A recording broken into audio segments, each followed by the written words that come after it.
Depuis plusieurs décennies, les scientifiques n'ont eu de cesse d'alerter l'opinion publique sur le réchauffement climatique, sur ses conséquences. Souvent mise au second plan, l'écologie fait désormais partie intégrante des politiques publiques. Pour contenir le changement du climat, la France a pour objectif d'ici 2030 de réduire de 50% ses émissions de CO2 et d'émettre zéro carbone en 2050. C'est ambitieux mais essentiel, et cela nécessite une profonde remise en question de notre modèle de société. Petit teasing, la RE 2020 jouera un rôle déterminant. Salut, c'est Eddy, fondateur de Spendle.co, et dans ce nouvel épisode, j'aimerais t'en dire un peu plus sur la réglementation qui borne tout nouveau projet de construction en France. Je te propose rapidement de faire le point sur les enjeux actuels, de revoir les dates qui ont marqué le secteur du BTP, avant de passer en revue les innovations de la norme 2020. Pour lutter contre le réchauffement climatique, la communauté internationale s'est engagée à réduire ses consommations énergétiques et ses émissions carbone. Du sommet planétaire de Rio de Janeiro en 1992, en passant par les accords de Kyoto en 1997, pour finir dernièrement avec la convention de Sharm el-Sheikh fin 2022, chaque nation signataire met en place une stratégie nationale pour respecter les accords entérinés lors des conférences sur le climat. En France, ces derniers se traduisent par une orientation bas carbone. De celle-ci découlent plusieurs mesures. Les secteurs du transport, de l'industrie ou encore de l'agriculture sont concernés, mais avec près de 46% de la consommation énergétique nationale et des rejets de gaz à effet de serre de l'ordre de 28%, la sphère la plus impactante reste le bâtiment. Pour limiter ces dépenses et ces émissions, les gouvernements qui se sont succédés ont instauré des réglementations thermiques et environnementales. Celles-ci invitant les acteurs du bâtiment à revoir leur cahier des charges afin de concevoir des habitats toujours plus efficients. Le parc immobilier ancien n'est pas en reste, mais comme il est plus facile de construire un bâtiment performant que de rénover une passoire thermique existante, le législateur tourne naturellement ses lois vers le neuf. C'est aussi là qu'il est plus aisé d'exercer une action concrète. En effet, difficile d'imposer aux propriétaires la rénovation thermique de leur pavillon. C'est après le choc pétrolier de 1973, sous la présidence de Georges Pompidou, qu'est née la première réglementation thermique de 1974. S'ensuit le célèbre dicton de Valéry Giscard d'Estaing: en France, on n'a pas de pétrole, mais on a des idées. Dicton qui marqua la conscience populaire. Le concept de limiter sa consommation d'énergie était né.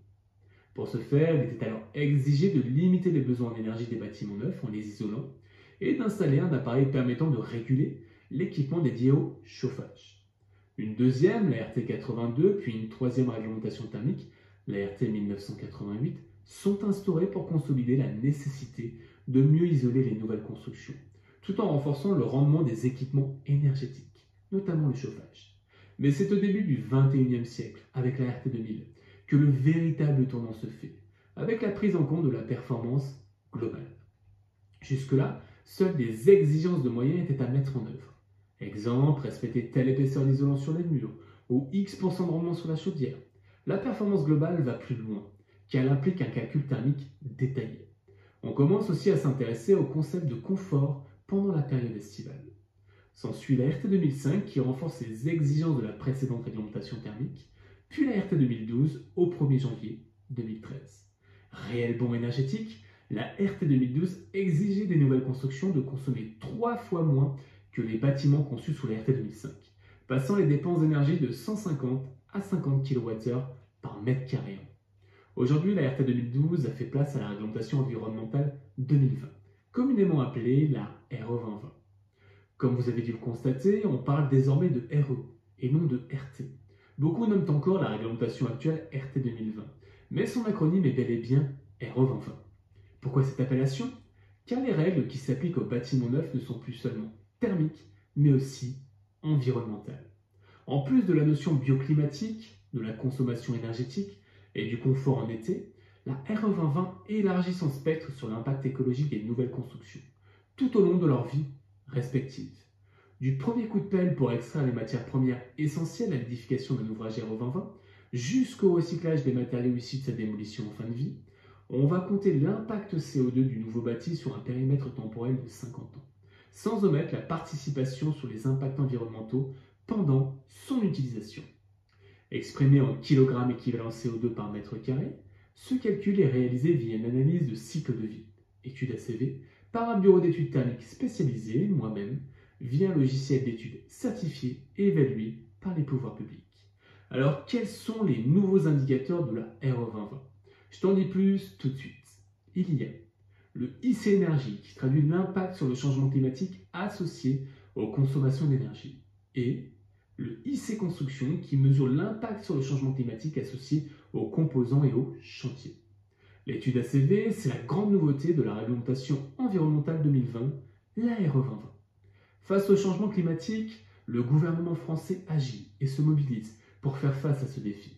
Chacun aura constaté les effets du climat sur notre vie quotidienne. Les vagues de chaleur qui se sont succédées l'été 2022 en sont un exemple. C'est pourquoi il faut accélérer la transition écologique. Universaliser les constructions neuves impactant très faiblement l'environnement est donc essentiel. C'est la prérogative de la norme environnementale 2020. Si tu veux en savoir plus sur la RE 2020, je t'invite à parcourir la rubrique Actualité de mon site web spendle.co. J'essaie de répondre au mieux aux questions que les gens se posent. Je te dis à bientôt dans une prochaine vidéo. Salut chez toi!